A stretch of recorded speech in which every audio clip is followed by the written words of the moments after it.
Hi students, welcome back to our YouTube channel Manish academy. तो आज की क्लास में हम क्या करने वाले हैं, लाइंस एंड एंगल्स का पार्ट 2 वीडियो स्टार्ट करेंगे, जिसमें एमसीक्यू करेंगे हम एनसीईआरटी एग्जाम्पलर का, प्लस जो भी क्वेश्चंस आपका बचा हुआ था आरडी शर्मा का, उन क्वेश्चंस को आज की क्लास में सॉल्व करेंगे। इससे पहले के वीडियो में मैंने आपको स्टार्ट करवाया था आरडी शर्मा के एमसीक्यू क्वेश्चंस, जिसमें हमने 10 क्वेश्चंस मेनली सॉल्व किया था। तो सबसे पहले आज की क्लास में हम एनसीईआरटी एग्जाम्पलर के एमसीक्यू सॉल्व करेंगे, देन बचे हुए क्वेश्चन जो आपके आरडी शर्मा के थे उन्हें सॉल्व करेंगे। तो स्टार्ट करते हैं एनसीईआरटी एग्जाम्पलर का फर्स्ट एमसीक्यू, देखते हैं हमें क्या दिया गया है। तो ये आपका क्वेश्चन नंबर 11। इससे पहले हमने 10th क्वेश्चन ऑलरेडी इससे पहले वाले वीडियो में सॉल्व कर लिया है। यहाँ पे क्या दिया हुआ है आपसे, if one angle of a triangle is equal to the sum of the other two angle. आपको बताना है कि अगर एक एंगल जो है बाकी के दो एंगल के सम के इक्वल दिया गया है, आप ये बताओ कि वो कौन सा ट्रायंगल होगा। तो आपको पता है कि एक ट्रायंगल के अंदर जो तीन एंगल्स होंगे, उन तीनों एंगल का सम क्या होता है, 180 डिग्री। बट अगर एक ट्रायंगल अगर मान लो आपने कंसीडर किया ए, बी और सी, तो वन एंगल क्या है, sum of other two angle के इक्वल है। तो कोई सा भी आप एक एंगल ले लो, तो एंगल ए किसके इक्वल है, तो angle B plus angle C के इक्वल है। ये हमें क्वेश्चन में दिया गया है। क्या दिया हुआ है, आप angle A equals to angle B plus angle C लिख सकते हो, या अगर आप एंगल बी लेना चाहते हो तो एंगल बी लोगे तो क्या आ जाएगा यहाँ पे, angle A plus angle C. ठीक है। नाउ वी नो दैट, हमें क्या पता है, sum of angle of triangle 180 degree होता है। तो angle A plus angle B plus angle C equals to 180 degree. ठीक है। अब बी प्लस सी जो है, इस b प्लस सी के बदले ध्यान से देखो, तो angle a plus B plus C के बदले क्या मैं एंगल a लिख सकता हूं। ये जो angle b plus angle c है, तो angle b plus angle c आपको किसके इक्वल है, एंगल a के इक्वल है। तो angle a plus angle a equals to 180 degree. Now angle a plus angle a 2 times angle a equals to 180 degree.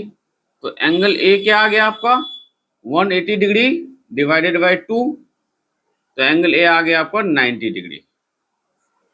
अब ध्यान से देखो, अगर कोई भी एक एंगल आपका 90 डिग्री आ जाता है, दैट मींस वो ट्रायंगल आपका राइट एंगल ट्रायंगल होगा। अगर कोई एक एंगल ग्रेटर देन 90 डिग्री आता है तो आपका क्या होगा, ऑब्ट्यूज्ड एंगल ट्रायंगल होगा। और कोई एंगल अगर लेस देन 90 डिग्री मींस तीनों के तीनों एंगल अगर लेस देन 90 डिग्री है तो हम उसे बोलते हैं एक्यूट एंगल ट्रायंगल। अगर तीनों के तीनों एंगल आपका 60 के डिग्री में आ जाए तो कौन सा एंगल ट्रायंगल होगा, वो आपका वो इक्विलैटरल ट्रायंगल होगा। तो इसका करेक्ट ऑप्शन क्या होगा, राइट ट्रायंगल। ठीक है। तो ये था आपका क्वेश्चन नंबर 11। देखते हैं क्वेश्चन नंबर 12 हमें क्या दिया गया है। तो क्वेश्चन नंबर जो 12 दिया हुआ है आपके पास, दिया हुआ है an exterior angle of a triangle is 105 degree and its two interior opposite angles are equal. और उसके जो इंटीरियर ऑपोजिट एंगल्स है वो इक्वल है। आपको बताना है कि जो इक्वल एंगल्स है वो क्या है। तो सबसे पहले देखो एक्सटीरियर एंगल की प्रॉपर्टी क्या है। ये हमने एक ट्रायंगल ड्रॉ किया है, ठीक है। इस ट्रायंगल में एक्सटीरियर एंगल की अगर हम बात करें तो ये आपका क्या होता है, एक्सटीरियर एंगल। ठीक है। और हमेशा जो ये एक्सटीरियर एंगल होगा आपका वो किसके इक्वल होगा, तो सम ऑफ ये प्लस ये वाला एंगल। ये फॉर्मूला आपको याद रखना है कि एंगल में एक्सटीरियर एंगल की प्रॉपर्टी क्या है, कि ये जो एक्सटीरियर एंगल होगा वो किसके इक्वल होगा हमेशा, तो sum of two opposite interior angle. ये एंगल प्लस ये एंगल, गलती से आप ये एंगल मत लेना। ठीक है। ये क्या है, एक्सटीरियर एंगल प्रॉपर्टी। इसे अगर मैं एंगल 1 ले लूं और इसे एंगल 2 और ये एंगल 3, तो हमें पता है exterior angle property, exterior angle property क्या, तो angle 1 equals to angle 2 plus angle 3। ठीक है। ये मैंने एंगल के टर्म्स में इसलिए बताया आपको जिससे आपको याद करने में और समझने में आसानी हो। नाउ इन्होंने बोला कि एक्सटीरियर एंगल जो है वो 105 डिग्री है।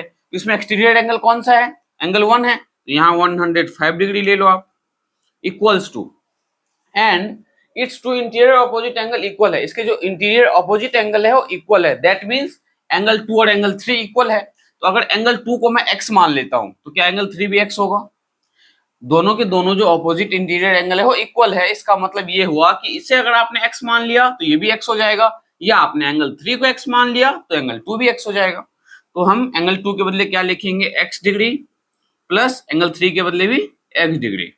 105 इक्वल्स टू 2x, यहाँ से x आ जाएगा आपका 105 डिवाइडेड बाई 2, तो 2 5 जा 10 एंड 2 2 जा 4, रिमाइंडर आया आपका 1 अपॉन में 2, 52 1/2 डिग्री आना चाहिए। देखो करेक्ट ऑप्शन। तो x जो आया आपका वो क्या आया है 51 1/2 डिग्री। तो इसके जो इक्वल एंगल्स होंगे दैट इज 52 1/2 डिग्री। तो ये था आपका correct option.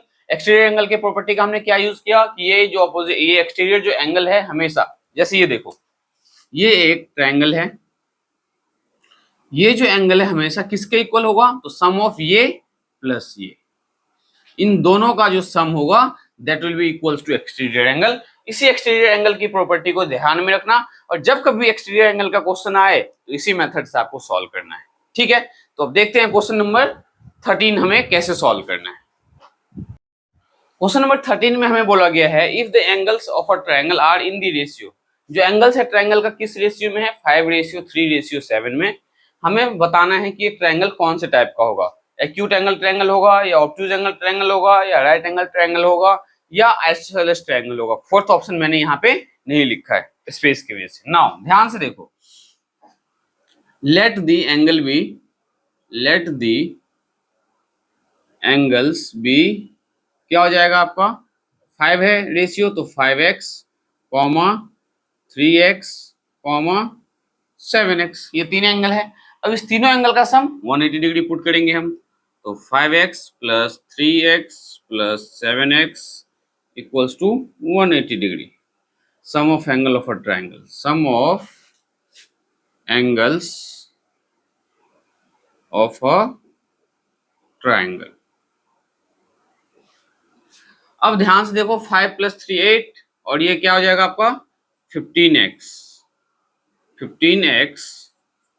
Equals to 180 degree, तो x क्या आ जाएगा 180 डिग्री अपॉन में 15, तो 15 हो जाए 15 टू जा 30, 12 डिग्री आ गया x। अब हमें तीनों एंगल फाइंड करने की जरूरत है, तभी हम बता पाएंगे कि कौन सा ट्रायंगल है। तो 5x आ जाएगा आपका 5 इंटू में 12, तो 12 5 जा 60 डिग्री। 3x क्या आ जाएगा आपके पास 3 इंटू में 12, तो 36 डिग्री एंड 7x क्या आ जाएगा आपका 7 इंटू में 12, 84 डिग्री है।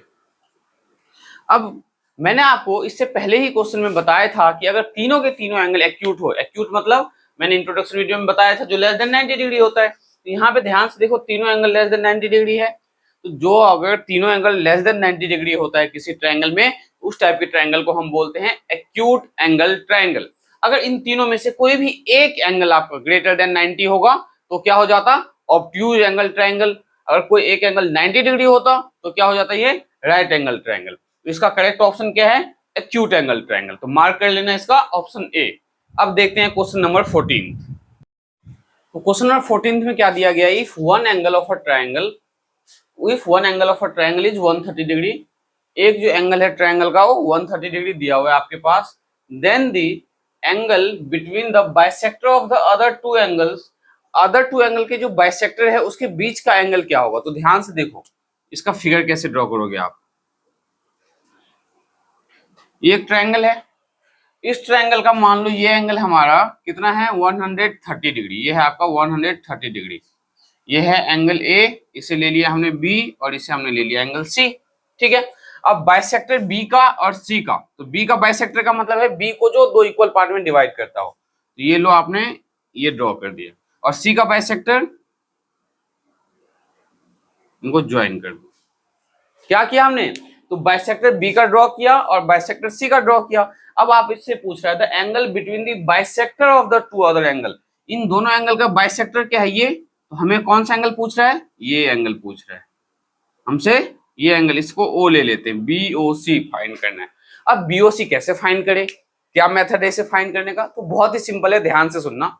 ये 130 डिग्री है, आपको पता है कि angle A plus angle B, angle A plus angle B plus angle C कितना होता है 180 डिग्री, हाँ या ना। तो एंगल A और एंगल B एंगल A हमें पता है कितना 130 डिग्री, तो 130 degree plus angle B plus angle C क्या आ गया 180 डिग्री। तो यहां से angle B plus angle C कितना आ जाएगा 180 डिग्री माइनस 130 डिग्री।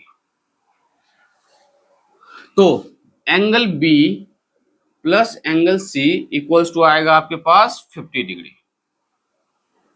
हाँ या ना, angle B plus angle C कितना आ गया 50 डिग्री। लेकिन हमें ना तो एंगल बी पता है ना एंगल सी पता है, बट ये बताया गया है कि एंगल बी और एंगल सी का बाइसेक्टर, बाइसेक्टर का मतलब इक्वल पार्ट में डिवाइड करना।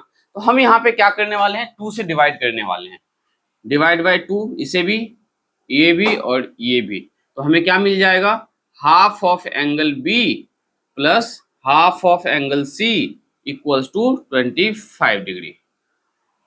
ठीक है, हाफ ऑफ एंगल बी में अब आप क्या ले सकते हो ये वाला angle, half of angle C में क्या ले सकते हो आप ये वाला एंगल।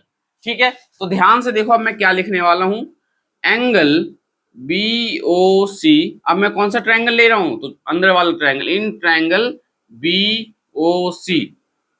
बी ओ सी में मैं क्या ले रहा हूं तो angle B O C plus angle O B C plus angle O C B equals to 180 degree. Sum of angle of a triangle होता है 180 डिग्री।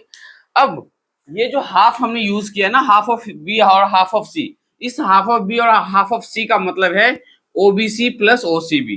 क्यों, हाफ ऑफ बी का मतलब एंगल बी का आधा। अब एंगल बी का आधा आप पे डिपेंड करता है आप किसको लेना चाहते हो। अगर आप ये ट्रायंगल ले रहे हो तो ये अंदर वाला एंगल, एंगल सी का हाफ तो ये वाला एंगल। तो half of angle B half of angle C के बदले हम ये लिख सकते हैं।